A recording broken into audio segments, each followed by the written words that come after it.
Michele, you're back. Yeah, I was never gone. I mean, oh yeah, I was completely gone. I was in a Yeah. totally different place. I was across Yeah.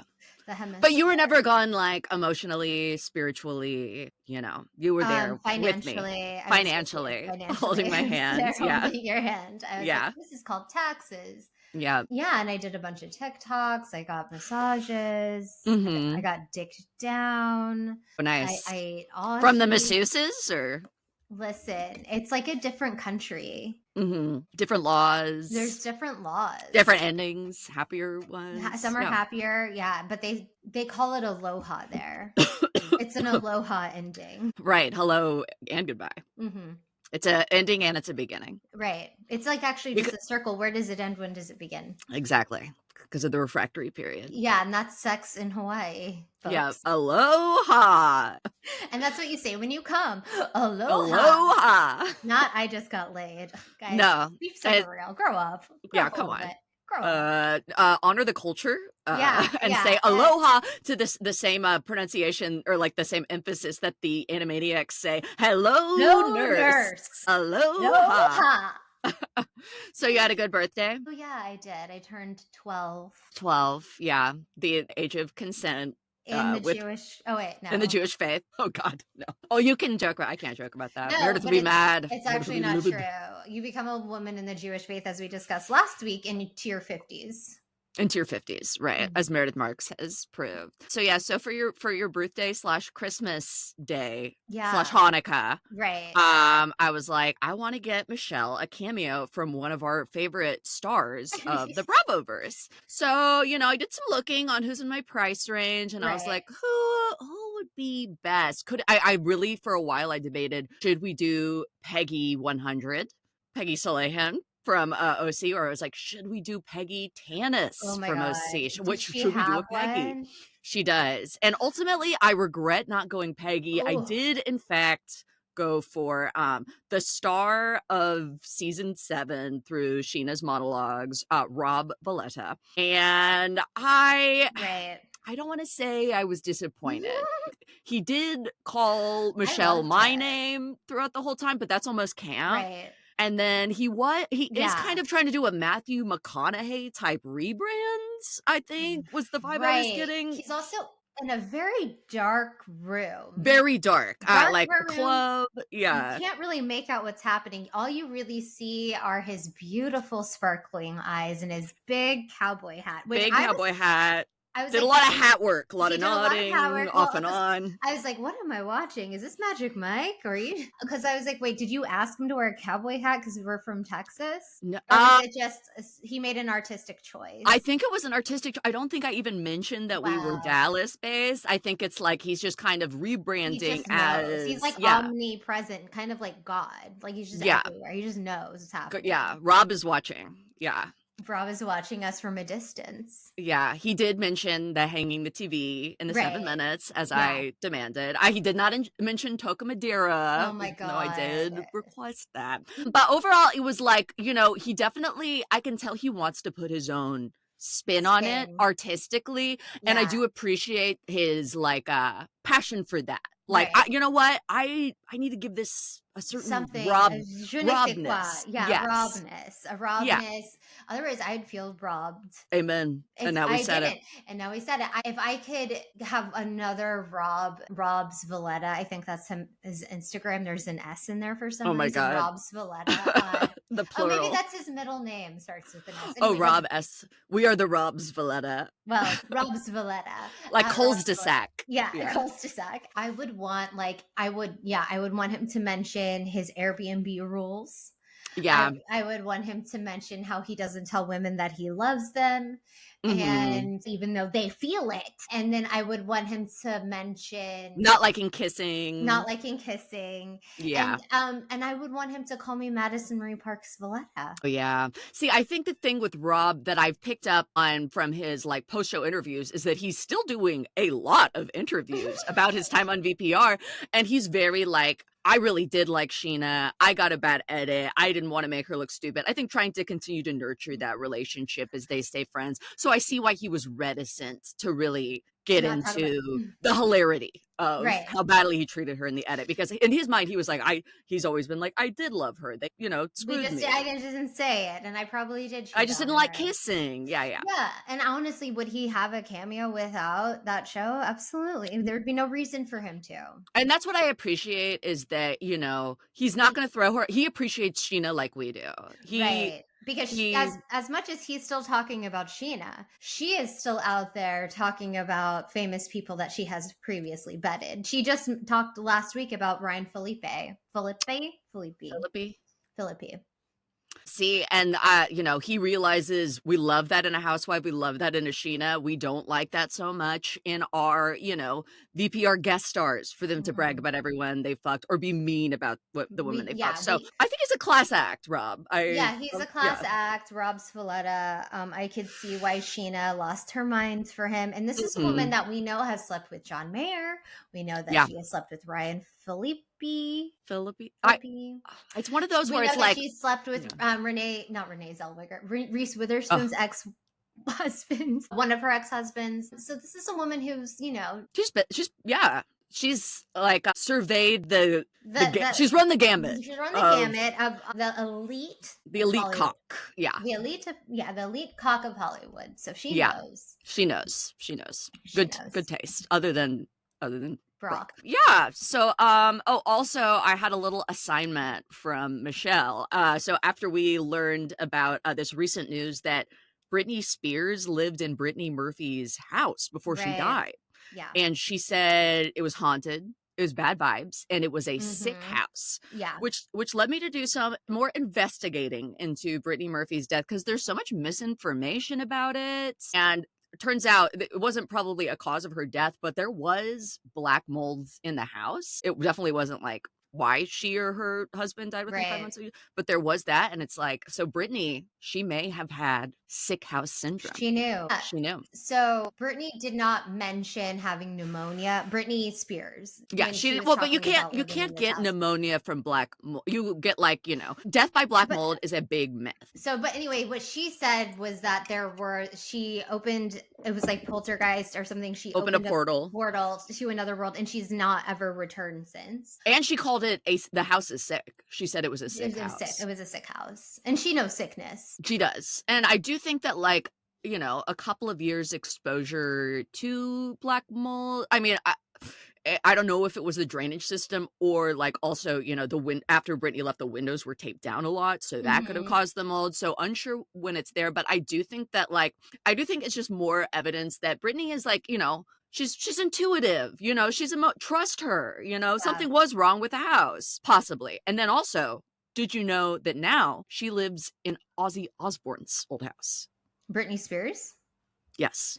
Okay, that's even weirder because, Christina Aguilera bought the Osbourne's old house. Okay, Britney might not still live there, but she lived there for a long time. Aren't there more houses in this area? Why is it 20 people are passing off houses in the hills? Jennifer Lawrence used to live in Jessica Simpson's old house.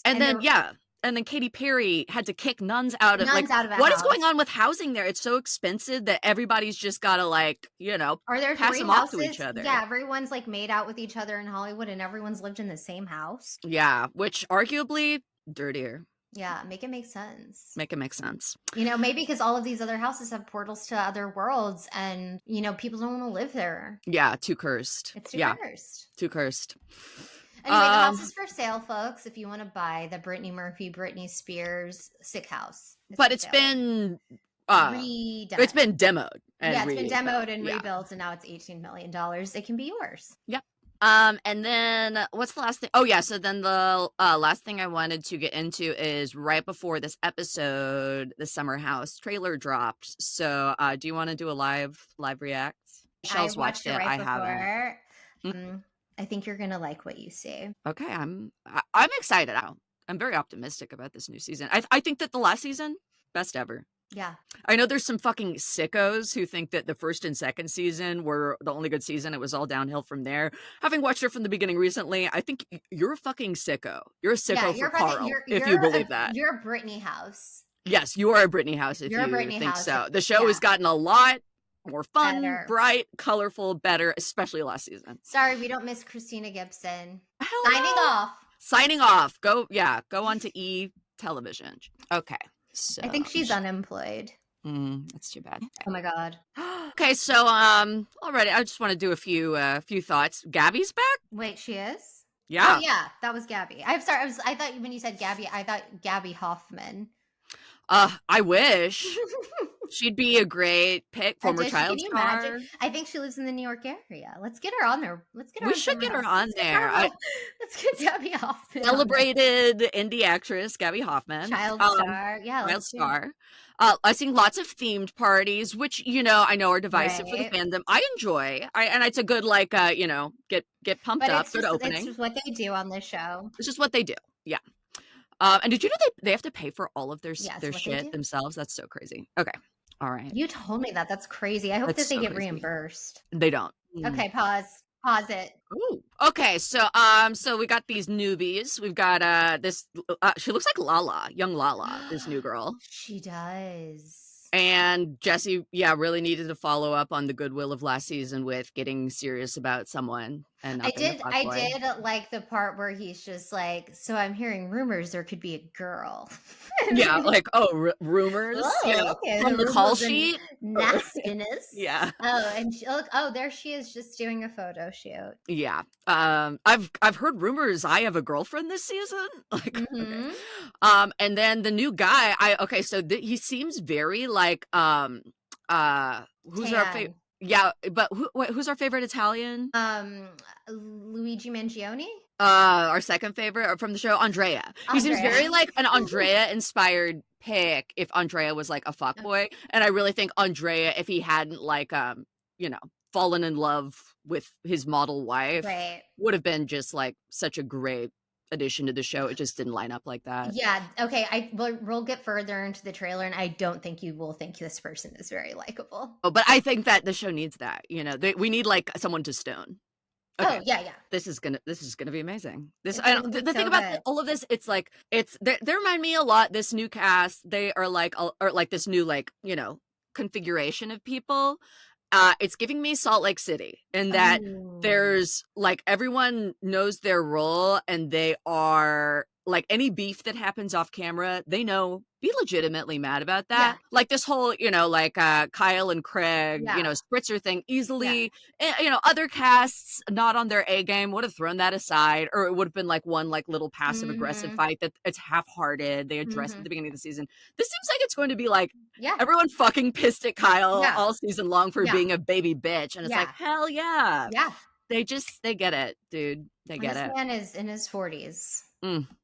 And I'm glad that everyone, is gonna make fun of him because Lindsay announces she's pregnant. Yeah, so exciting, and exciting that it seems like she finds a legit reason to continue to make Carl look like an asshole, which is like her passion, and she needs that during pregnancy as something to like, to soothe her hormones are going crazy. Right. We really want her to focus that punishment on Carl. Who has been sober and hasn't had sex in a whole year. His ex-fiance who's pregnant with another man's child should really lash out at him in front of all of their friends in their shared home. And you know what I really want? I want all of these like fucking people these fans who were so mean to Carl, even though that was like Carl's big fear and why he was such an asshole last season is he's like, God, I can't be with her. She's an alcoholic. But if I break up with her, I'm going to look like such a fucking asshole and everyone's going to hate me. Right. And so he like tiptoed and tried to get the evidence that like maybe they weren't right together. He's a sober guy. She's not sober anymore.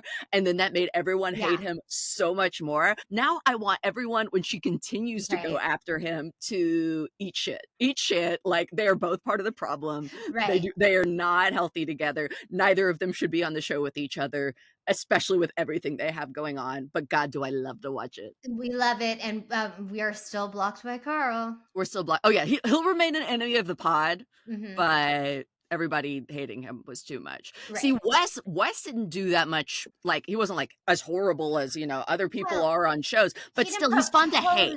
He didn't propose to anyone on the show. Well, Wes is fun to hate, I think, though, because it's like it's so easy to project. Like it was like, oh, he came in pretending to be like, and these guys who are like who have like the Do you remember Bob Khosravi from comedy where Oh he my had like God, yeah. he had a bit about like I have a gettable face, like where every girl is kind of like, oh, I could probably like pull him. Like Yeah. Wes pulled the gettable face, and then Mhm. he's actually a total fuck boy Yeah. who uses being like gettable or like making women think that they're out of his league but like him Mhm. to lead them on and like fuck a lot of women. Which like, and he got so caught, and it's so fun to see that blow up for him, I think. But again, no, don't send hate to anyone, No, obviously. no, You fucking no. psychos. Just get on Reddit like normal Yeah, people. get on Reddit and do it anonymously, you weirdos. Because You also, weirdos. if you're not doing it anonymously, apparently it's going to end up in the news. So What be do you mean? careful. Goodreads, Luigi. Yeah, yeah, yeah. Yeah, Yeah. yeah. Yeah, I hope that puts some fear into people who are sending death threats Hmm. that To Carl. to Carl. Yeah.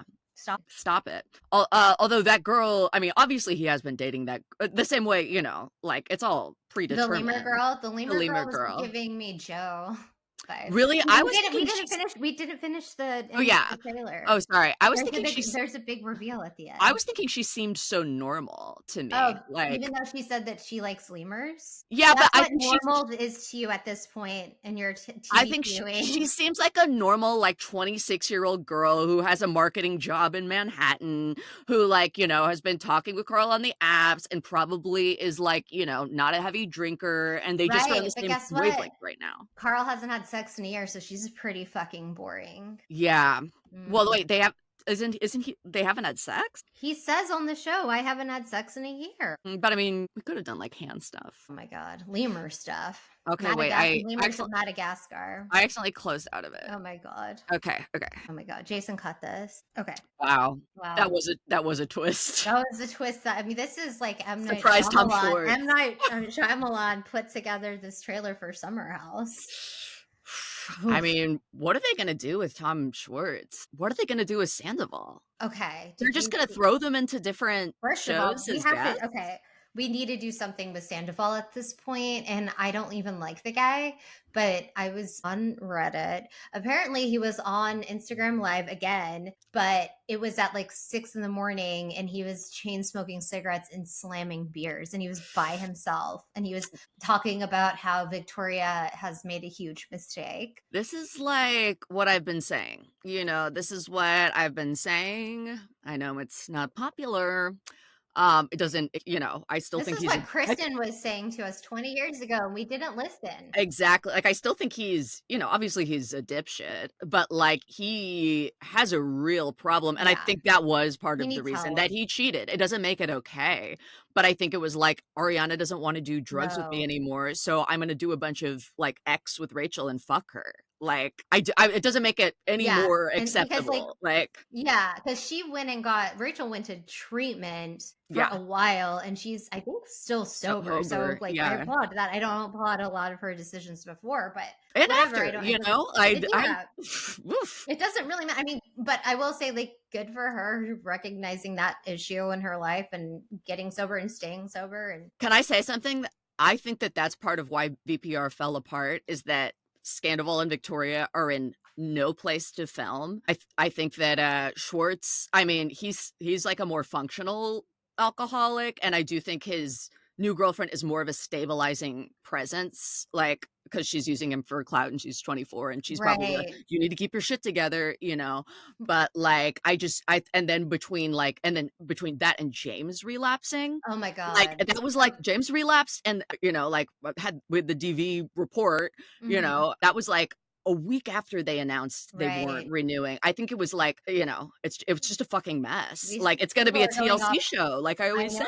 Like, know. if I it comes mean, I think it would be, like, a dramatic season, but it would be, like, a life-ruining imagine if cameras were up for all of that. I well, mean, it's a show, but it's a TLC type show, not a, VPR type show. well, I don't know. We got to do something. Well, we don't have to do anything, but They need help. They need they help. need help. Well, yeah. Bravo Celebrity Rehab. And then because they want to It's keep so giving these guys jobs. dark-sided. What? It's just so dark at this It's point. dark. It's dark. Yeah. It's like, honestly, it's sad. It's such a fitting ending to Vanderpump Rules, which is like such a cautionary Addiction. tale of it's Mulholland Drive. Like I always said, it's like you come to Hollywood with bright eyes, big dreams, end up being a waiter, and then like, oh, you finally do have your big break being a drunk person who fucks all your friends. But then what happens when the fame goes away? And Mm-hmm. it's almost as dark as it's darker than it would be if they never even got the fame at all. It's a true Hollywood story. Yeah, which I miss that show. Me too. Mm. Christina, Christina Gibson. bring back E True Hollywood Story, Bring back please. true Hollywood story. I don't want to have to like look on Reddit for information. I need it done. Oh, that's behind the music. Bring that back too. Yeah, bring that back. Lauren Selaznick, creator of or greenlighter of Behind the Music. Bring back literally. I can't watch any TV, although I am watching a show right now. Oh, what show? That's not reality, by the way. Black Doves or something. It's pretty good. It's very good, actually. It's a British crime drama. It's on Netflix with Keira Knightley. Keira Knightley. She's back, and she's a spy. And she murders people. Oh, wow. Her triumphant return of being a spy from Domino. Oh my God, I forgot about that movie, Domino. And did you just see that thing that she said about Love, actually? That she was 17 years old and she had a big zit on her forehead, and so they put a hat on her?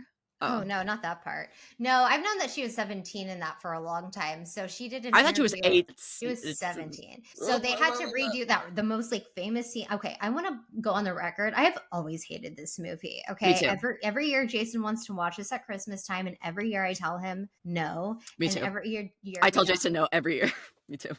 Somebody has to. Hashtag me too. But like the scene where it's like the most famous scene where she's like opens the door and the guy's got the fucking signs and he's like, to me, you're perfect. No, as an 11-year-old, I was like, this is the most weird. fucked up thing I've ever seen because 9/11 won't happen until next year. Yeah, so they had to keep redoing the scene because the director was like, you keep looking like your face is making expressions like you're creeped out. And she's like, I am kind of creeped out by this. And he goes, well, you're supposed to not make that face. But I'm a child. Yeah. And even if I weren't, this is I'm a emotional blackmail. My husband's in this living room where I live with him, and then like his best friend has a poster card, poster board with like "I love you" written on it. I always hated that movie. I don't want to watch that type of movie ever. I don't need like 45 storylines going on all of the time. I can barely keep up, you guys. I like the vignettes. I just wish that like 3 of them weren't like and we wronged this girl. Yeah, I wish like 4 of the storylines weren't like incredibly creepy. All Bill Nye, all Bill Nye, and then the porn actors, and then Laura Linney, but she gets a happy ending. Not like, oh, Laura Linney, she has to choose between having a brother who's schizophrenic and getting dick down, and you can only have one if you're a woman. I'm like, what kind of message does that send to people with schizophrenic brothers who are horny? Right. Don't do that to Laura Linney. My God. Yeah, like treasure. They need to be dick down more than anybody. It's stressful. It's stressful that he calls her in the middle of the night and she's worried. And it's a stressful time of year. She's already stressed all year. Let her have some dick on Christmas, even if she has a brother who's not well, because maybe she's not well, bitch, and maybe she wants a dick too. And now we said it. And we don't have to just keep creeping out a 17-year-old Keira Knightley. Yeah, I'm good for her. Good for her for speaking out. Yeah. But honestly, it's like a pretty popular stance to be like, Love Actually, kind of problematic, but I'm still glad. I'm still proud of her. Good job. I'm proud of her, and I'm proud of me for publicly speaking on I don't like the movie. See, what surprises me about this, I always thought you were a fan just because you love Mariah Carey's All I Want for Christmas so much. So I did think that carried over to enjoying any movie where it's sung. It didn't Mariah carry over to me. Okay. I don't need to see a child who's, by the way, going to America. Like the whole fucking ending to that movie is just like, okay, a mess. Your mom is dead, which it's a lot. That's a lot. And then it's like they're never clear, but it seems like it's his stepdad raising him. They don't even say it's the stepdad. All of the women in his life leave him this child. Yeah. Oops. No one talks about it. Yeah. Another, now that I'm older, watching it again, it's like there's always new things that I'm upset about when I watch it. Right. But yeah, what upsets me now is that Liam Neeson. Him running through the airport, like, is this a post-9 world? It was pre-9. Okay, well, this pre-9. Yeah. I don't like so it. I'll feel safe. But it's still, it's another thing that really doesn't hold up. Yeah. But it's that Liam Neeson is the stepdad to this kid, and it's just like, it's never like, oh, this is, I married your mom. Right. It's never real. It's just implied. You gather from the kid not liking him eventually. Where's his real dad? Did his dad die? Why wouldn't he go to his dad? Like, there's so many plot holes. And you know that like Liam Neeson's real wife is dead too. That's dark now. Yeah. So it's like, it's very Brittany Murphy house, this movie. It's yes. very sick. Extreme. It's giving me sick house syndrome. Yeah. And you know what? When I watch it, I go to a portal and I feel like I can't escape from it. Yeah. And I'm going to sell my house if I ever have to watch it again. If I have to watch that fucking movie again. It is not a good movie. How is this a good Christmas movie? Guys, get so for real about this. Get so for real. But I think everyone agrees with us too. I think we're like preaching to the choir. Guys, get so for real about this. This movie that everyone criticizes. Even the star. Guys. Okay, we'll talk about the Puerto Vallarta trip for Salt Lake City. First, we have Angie kind of like deadpan recapping, as well as Meredith deadpan recapping the events of the epic bat mitzvah and their falling out, and Angie being banished. Angie really had followed up last episode with another all-timer episode. She cracked my shit up from beginning to end this episode. And honestly, even though last episode I think was more like iconic, right, I think this was a stronger episode overall. But yeah, she was like, well, I don't even know why I was invited. I guess Heather's plastic surgeon was there, so it was just everyone was invited. And the deadpan to camera, she goes, I haven't stopped crying since Meredith's event. Oh my god. She's not crying at all, not upset. Cuts to her like talking about the event, also not crying. I haven't stopped crying. All of these women have like such similar voice, like Angie K, Meredith, Lisa Barlow. There's only like slight differences. Yes. That flat Salt Lake City effect. Yeah, just no Vida Tequila. No inflection. Yeah. And Meredith is mad because when Angie was like, well, I guess you can't hear me, she was like, you mocked my disability. And then Brooke said, it's not a disability, it's a superpower. So then, okay, we have to talk about this.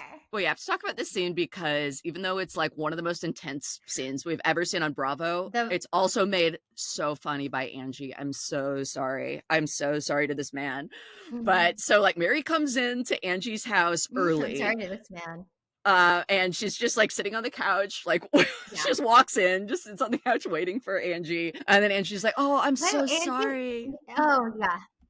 Wait, what? Her house is like, her Angie K's house is like, it's so stark, like it's crazy. I thought that they were in her hair salon. That's how like white and like entryway opening it was. I was like, are they in the salon? And the way there's a bar, like it's set up like the receptionist area of a salon. Yeah, yeah. Or like a plastic surgeon's office in Miami. Yes, it's very clinical, very clean, cold. Yeah. So Angie brings in charcuterie, and Mary's like, it's like so lovingly, painstakingly prepared, and Mary's like, oh, I'm not going to eat that. Well, yeah, but it looks good. But it looks good. And then Angie's like, okay, well, one thing, will you help me with the champagne? And Mary's like, no. I can't help you with that. And it flashes back to a week before where they both still couldn't open champagne. It's like, why wouldn't you prep the... Also, especially Mary not knowing how to open champagne when it's literally the only drink. All she drinks is Dom. She doesn't drink water. She doesn't drink anything else but champagne. She knows all of the worst facts about it. Yeah. But can't open it. Yeah. It was very like comedic, like Lucy and Ethel, like how many housewives does it take to unscrew a champagne cork? Kind of like real comedy to set up this very dark emotional moment. Where Mary shares about Robert Jr.'s drug addiction to Angie, who understands because her mom went through something similar. Mary's like, he did heroin. It started with Xanax and acid. And Angie's reaction, face doesn't move, hand goes to chest. Like no words, no like no active listening, just no hand on the shoulder, no hand, just to the chest. And then and then Mary's like crying, and then Angie, like, instead of nodding and smiling, she just smiles vacantly. I was like, Mary's like the most insane reaction I've ever seen. It's crazy because Mary's like, he told me things like, weeping, like he was doing heroin. He told me he felt like a stain, that he didn't want to be here. I mean, just like really heavy shit. Stuff. And then Angie's like, it's not your fault. Yeah, she's like completely like. Yeah, because Mary's like, where did I fail him? And Angie's like, it's not your fault. If my mom taught me anything, there's nothing you could have done. Yeah.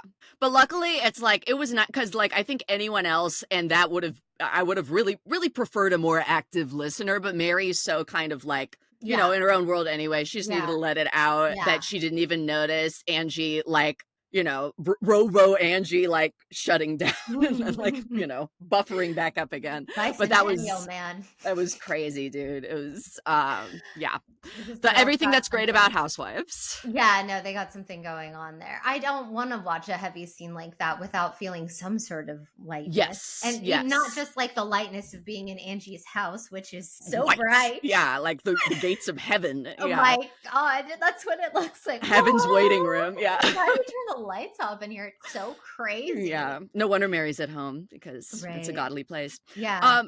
And I think that's really what we're seeing Angie bring this season. That's kind of making her, honestly, she's going to be by Andy at the reunion. And I get it, because she sent her snowflake for a reason. She is Lisa Barlow level funny this season. She's She's cracking me up. I can't think of another housewife that went from friend of to main cast and who has been this funny. Like, I guess you could say sort of maybe Brandy, but Brandy was so dark that I don't know if I could put her in the same category, because Angie's really, really funny, even when things are very heavy and dark. And I don't feel like yet, at least what I've seen of Angie, I don't think she's going to crash and burn. Well, the below the belt stuff doesn't feel dark-sided. It doesn't feel like there's going to be several Bravo lawsuits because of Angie's behavior. And I don't think that she's going to develop a parasite in her face that Dr. Terry Dubrow has to fix. Right. I don't get that vibe at all. She's never going to develop her face is never going to move again. It's beautiful, motionless Egyptian death mask, like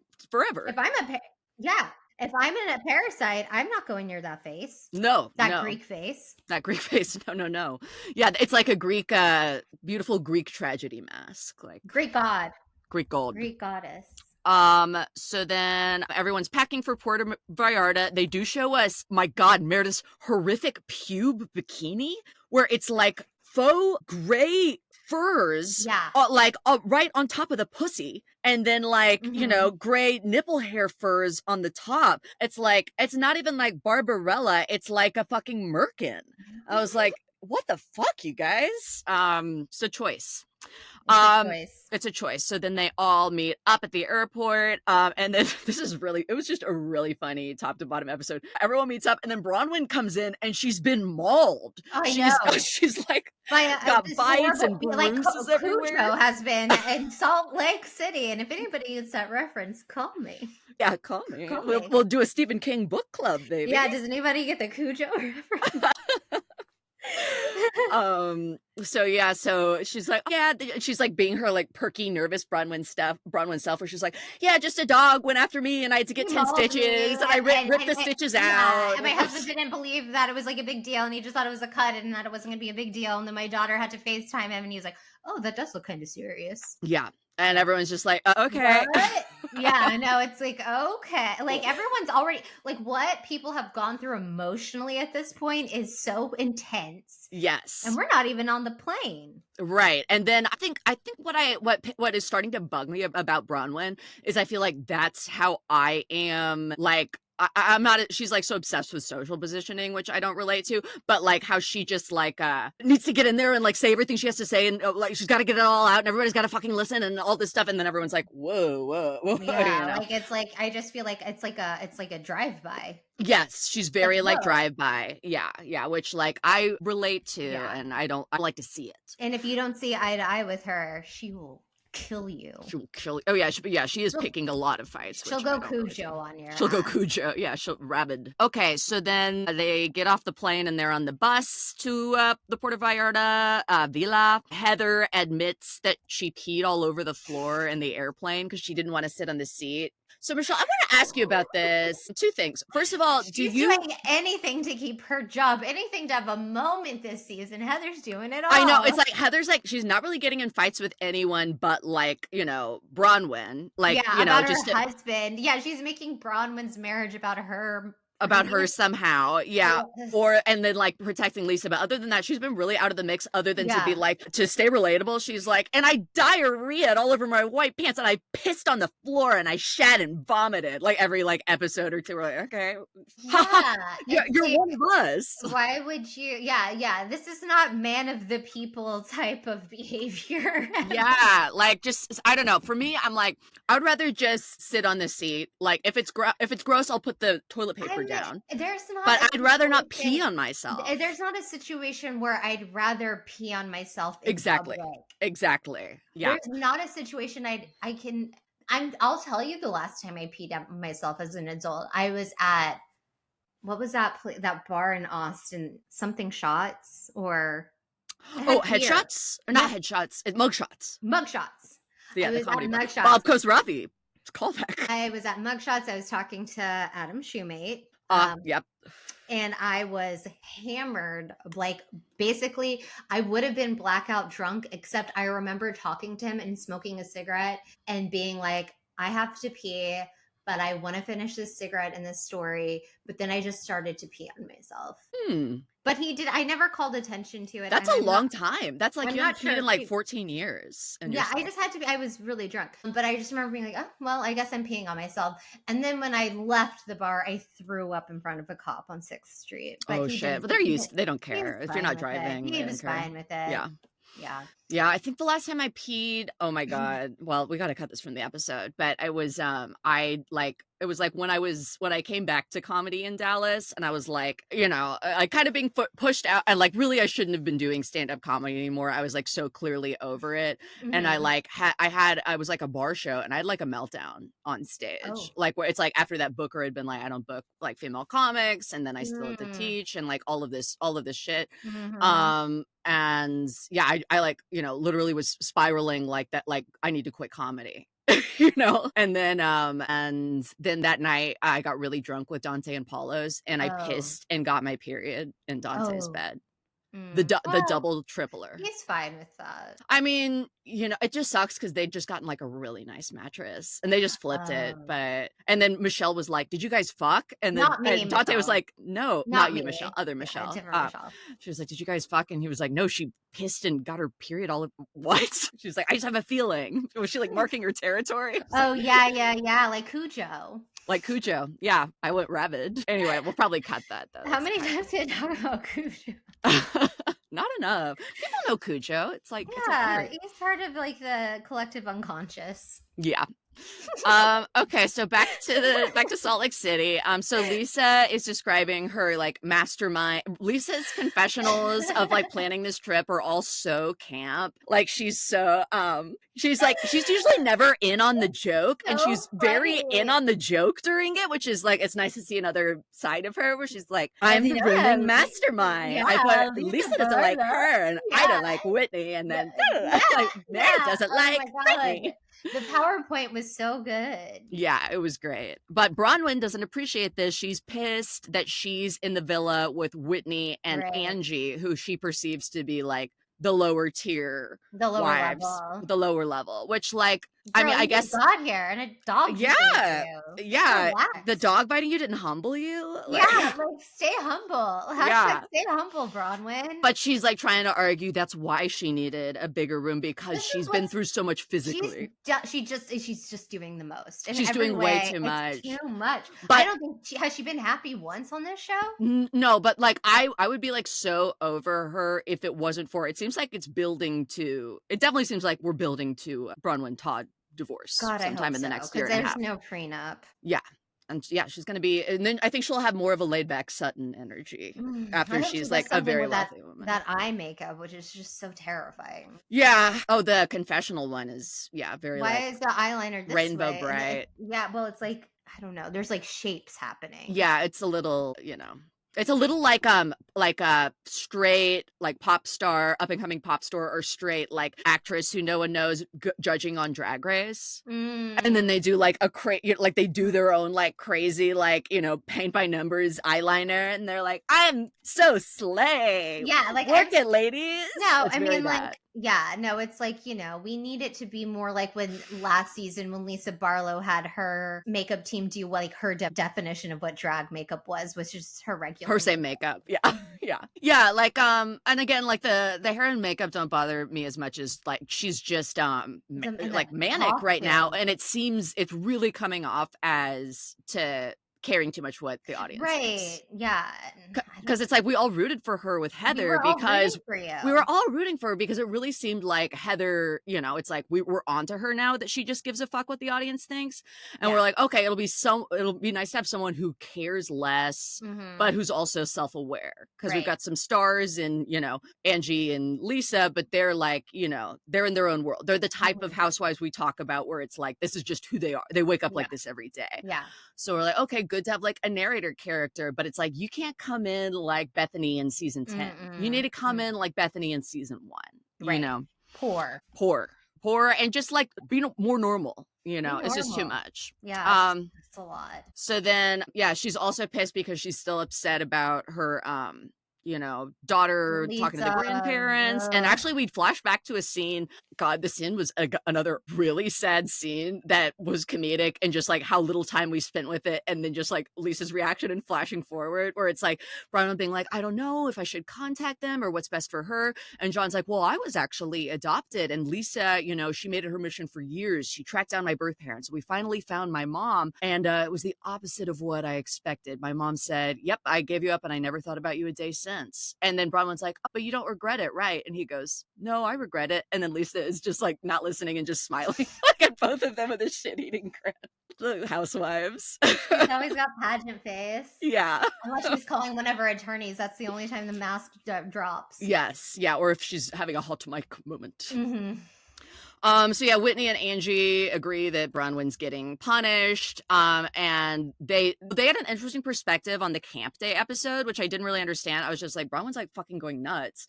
Yeah. It's that they're like, oh no, she was throwing us under the bus because she'd been mean to Heather and Lisa, but because they're more well-liked, she didn't want to burn that bridge.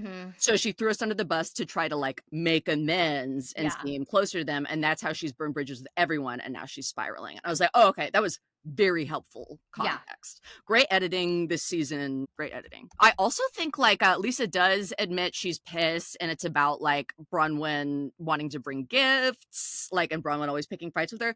But really, I think a big reason that Lisa is pissed, I think she's really just still pissed about the coach flight. I think that's like 80% of it. Like, am I crazy? No. I really think that like... Well, this is a side conversation, but about maybe Lisa doesn't have the money that I think Lisa says that she has. I definitely think that's true. Yeah. So then... Yeah. I don't know.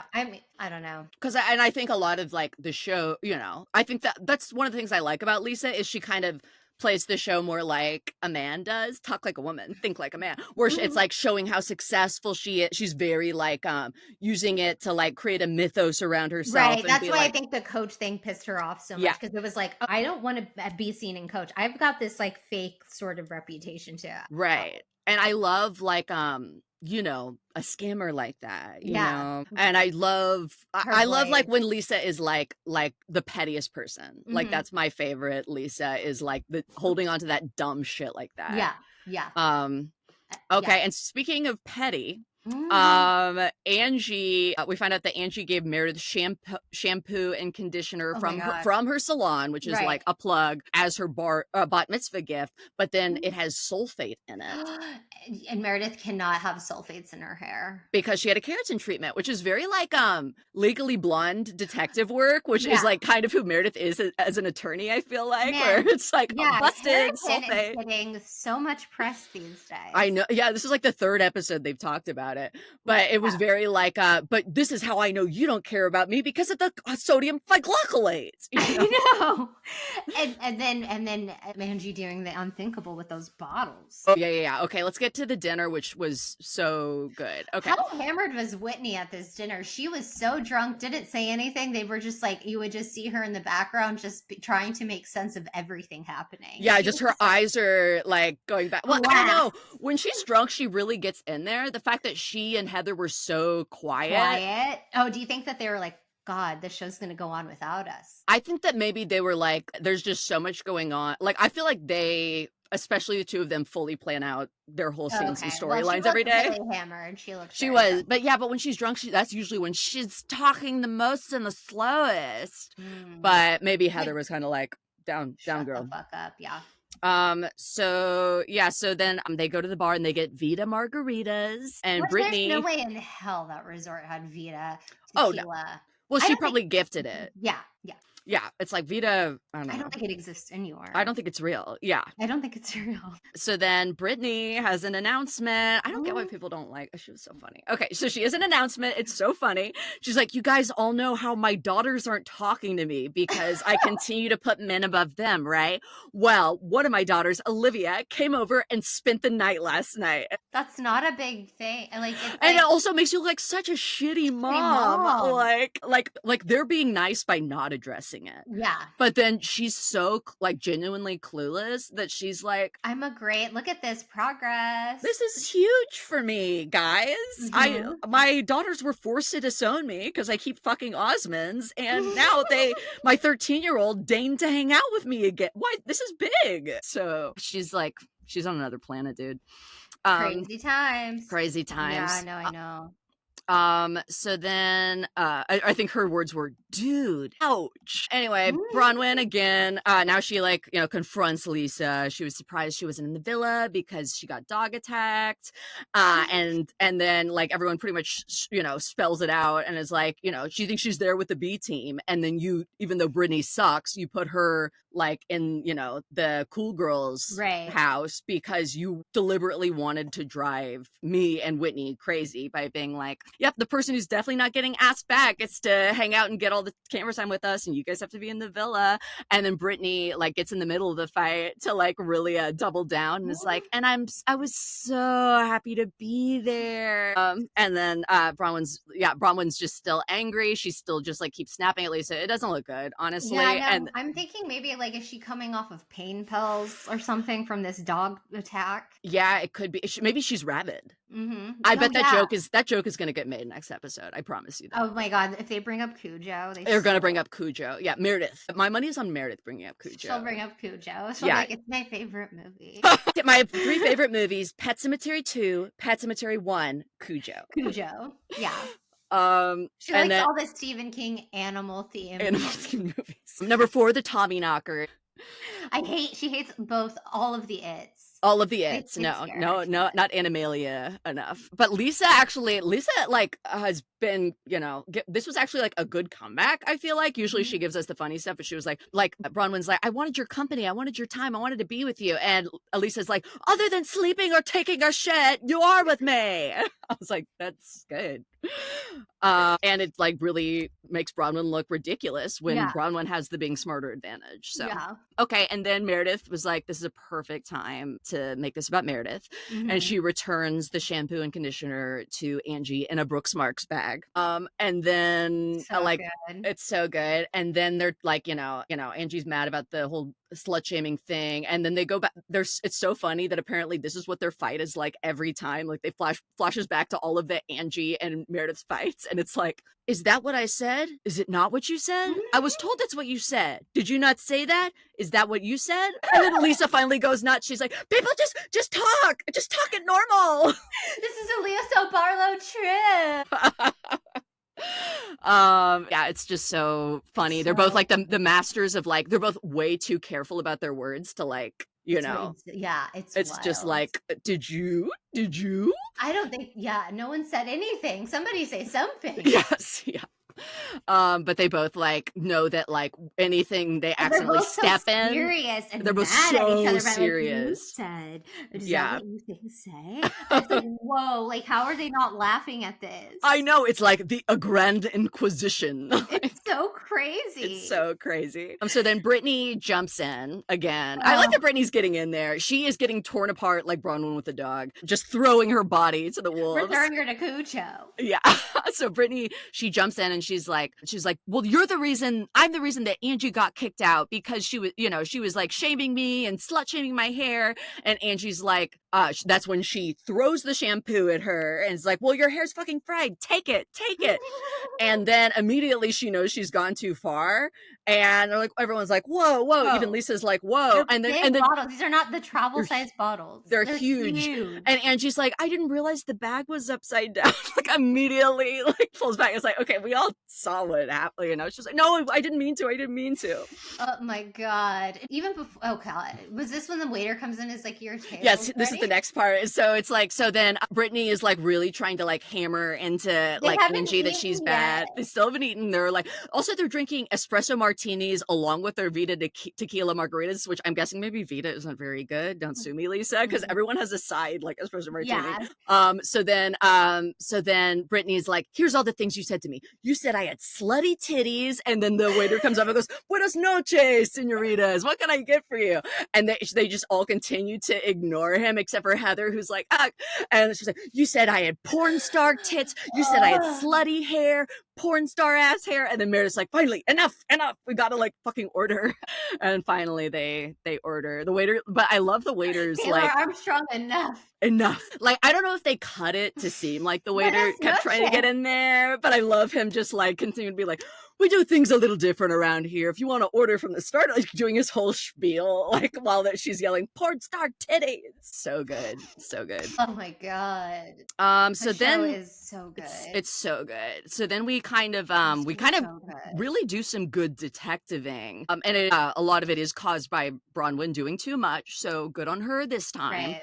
Where she's like, Bronwyn's like, actually, when it came to the bat mitzvah, that Britney started with the slut attacks. She was like, probably Angie calls me a slut because she and, you know, Sean are fucking three guys or whatever. And then we do, you know that she was like, Angie's the one who started it, period. But Brittany's the one who brought it into the holy day, which is a big deal to them. And then Angie also, in her defense, is like, also, let's not insult porn stars right now. I didn't say anything about your tits being porn stars. Sex workers are I'm like, that's where she draws the line after being, you're slut, high body count hair, but sex work is real work. It's real work. She's a treasure. This is a real man of the people type of thing to do, not the pissing on yourself on pissing on purpose. So then, or even claiming it, like probably I feel like Heather wasn't the one who pissed everywhere, but she was like I did me. Like I'm normal. Have to clean that plane before it boards again. Yeah, it's disgusting. Faux populism. So then Heather like finally weighs in too, like where they're like, you know, because like Brittany's like, you started it because you kept accusing me of like fucking all these guys, and Angie's like, you are fucking these guys, like and then Heather's like, you just don't want anyone to know because you're Mormon, but like you showed us like crotchless lingerie that Jared Osmond got you, like of course we're going to assume and you're adults, and you left your kids. We're assuming you're at least like having sex if like you're getting good enough dick to leave your kids. You're leaving your kids just to make out with an Osmond, right? You're not even making out with Joseph Smith.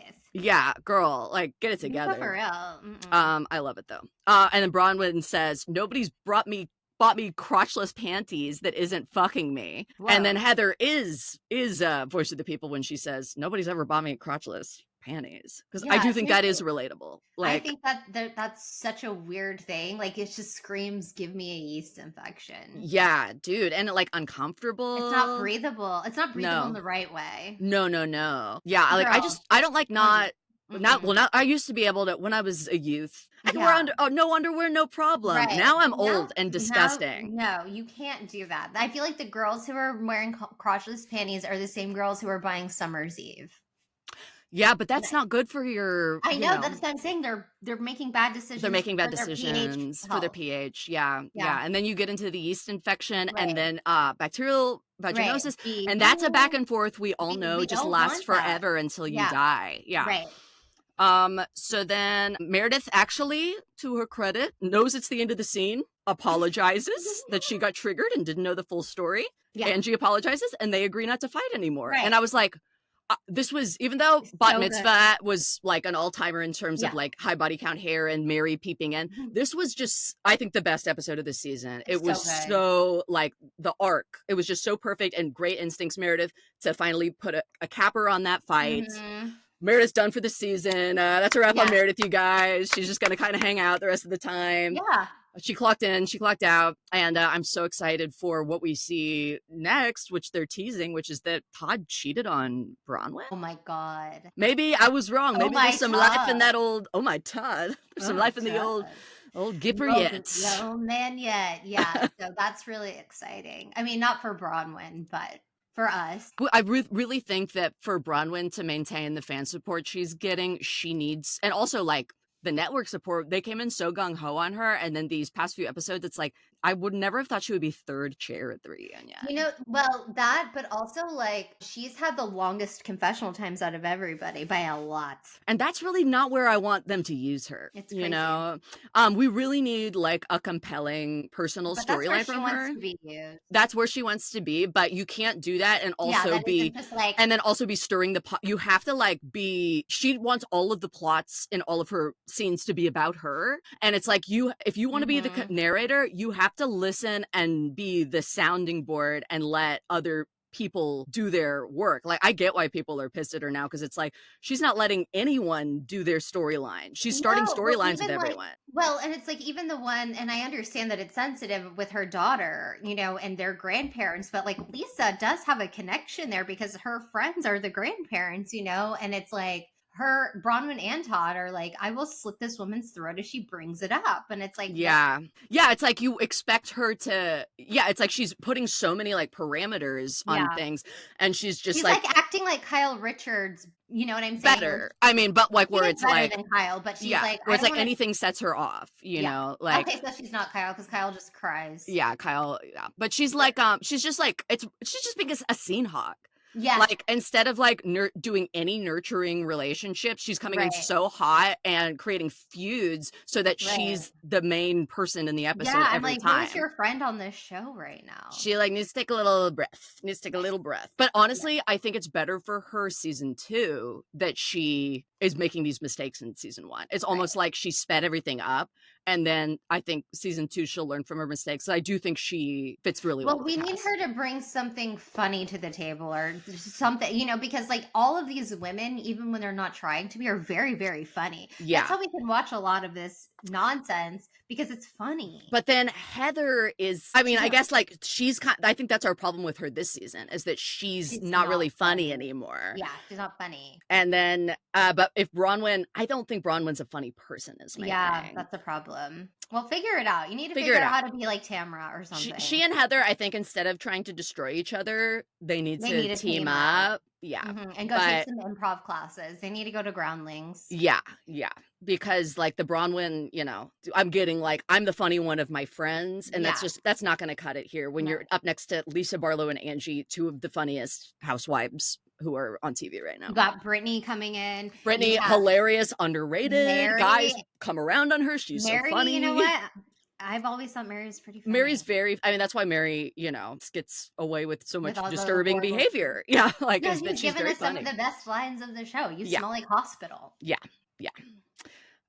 So yeah, they gotta figure out how to, and I think their friendship, if they're the 2 normal ones, if they're Jill and Bethany, then they were funny together. Like they need to genuinely, you know, team up. Yeah, because I was like, well, Tamara had Vicky for a long time, or Tamara had Shannon, and that's when she was really good. Now, you know, they need to like, and also we're not getting a ton of that on the show right now. Is like just chicks having fun, and if Bronwyn needs to be able to cut loose and like be able to drink and, you know, party with Heather. Exactly. And then like, okay, if you're gonna be dressed like a hot dog, be funny. Don't take yourself so seriously. My God. Yeah.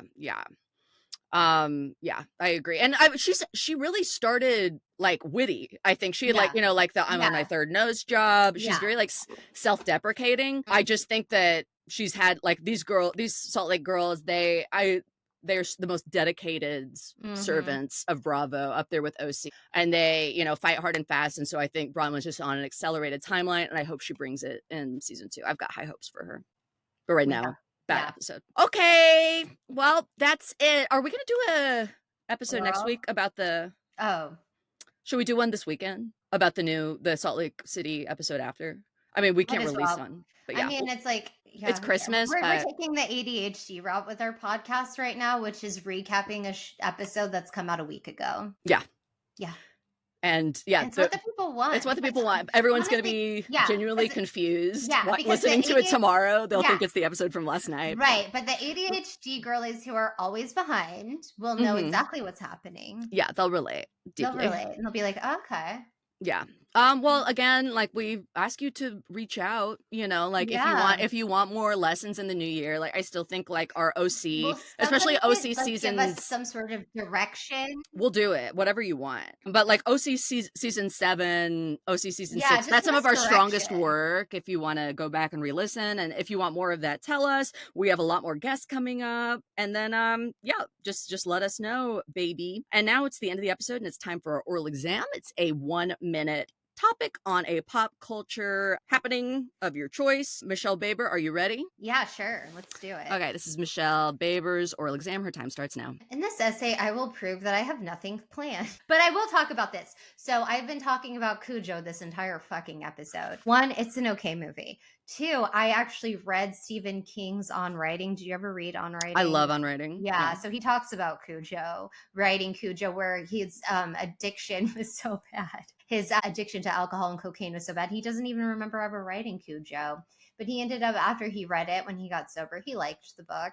But yeah, he never really, it's the only part of On Writing I actually remember. None of the other stuff really stuck with me. And you can tell by my writing that I only remembered Cujo. Yeah, it's weird. Like every part of your like essays, they start out like, you know, normal and analysis, and then suddenly a dog comes out of nowhere, and then... A rabid dog. A rabid dog. This beastly dog. And not to be confused with how do the Baskervilles, folks. Right. I know that we easily, in literature, these are the 2 dogs that we talk about. And look, yeah, inside you are 2 dogs. We always say that. And then we know that there's big Baskerville heads, and we know there's big Cujo heads. We're not trying to fight with any, you know, we support. Yeah, you literatis. Yeah, please don't. We don't want to make this a dog fight. We support both. We see the good in both. Like, don't like pet 2 bad bitches against each other. Don't pull 2 bad bitches. Okay. All right. I have one, but it's Survivor, and I know it's going to bum you out. How many times do you have to talk about CBS? Look, I'm in a dark place. There's a lot of stuff going on in my life. There's so many things. Won't stop talking CBS to me. Well, remember last time that I was in a dark place? I watched even the European seasons of The Traitors. I know. Even the non-English I will let this go. I will let you speak. I've let her speak, but I'm not watching it. Okay, well then good, because in this essay I will prove these. So tonight is the finale part 2 of Survivor, and here are my predictions. Oh my god. We'll see if it'll happen. Turn it off if you're going to watch the season later and you don't know what's going on or you're behind. Okay, so I believe, like everyone else, I believe Rachel will win. I believe Sue will win the final 4 immunity, and that she will send Teeny and Sam to fire. I believe Teeny will lose. I believe that Sam will have a really good FTC because he's a theater kid, but everyone is way more impressed with Rachel's game overall. I think that, bless you, Sam will get 2 votes, 2 to 3 even votes, because we've built him up so much as like a threat, but we haven't seen why he's a threat. So they don't want you to think he's going to win. Rachel's definitely going to win, but they want you to think, oh, it was competitive. So it's somewhat surprising. And we get why he got those 2 votes. And then I think Rachel gets 5 to 6 votes and she wins the end. I really didn't like that. I know. I'm sorry. You know what it feels like listening to you do that? It feels like, okay, are you doing like sports analysis all of a sudden when they're like, I think the Cowboys are going to win by 3 points. Blah, honestly, it's a little like sports for dorks. Like dorks. Strategy shows is sports for dorks. I don't know. I just feel sick about it. Look, I'm sick too. That's why I'm about to, start season 12, because if I don't have Survivor on in the background, I feel scared and what bad. Season? Wait. Survivor. Wait, have you been going back and watching all of the seasons? And guess what? There's 47. What is this? Go watch Doctor Who or something if you need to do something like this. No, it's better to watch competitive reality TV. There's something it's my special interest. It calms me in times of crisis. When did you ever watch competitive reality TV? Well, I got sucked in. Well, I started with RuPaul's Drag Race in the pandemic, which reminded me a lot of comedy. And then I got into the challenge with Cam, and that was kind of like my gateway into strategic reality shows, because it engages your brain more. And it's like reality TV, which, you know, I'm obsessed with, but you get to guess about the future. So you don't have to stay in the present, which the present is kind of where the bad thoughts live, the feelings live, or the past where all the bad stuff happened. No. The future, and focused on what's going to happen in a show. Nice, safe place. Not super invested. Have the people I'm rooting for. Nice, ideal distraction. Am I right, folks? Tell me if I'm right, students. I need you to stop watching CBS soon because like I know what's happening and it's gonna be like you're gonna start watching sitcoms on there. I'm gonna flip out. We have to start watching Chuck Lorre, I'm gonna lose my mind. No, if anything, I'm gonna pirate all of Traders Australia next. Or not, I've already seen Traders Australia. We interviewed Simone Williams, check it out. No, I'm gonna watch all of Survivor Australia, which is supposed to be very good, and I'm really excited. Oh my God, I have to poop. All right, I gotta pee. All right, we love you guys. Bye.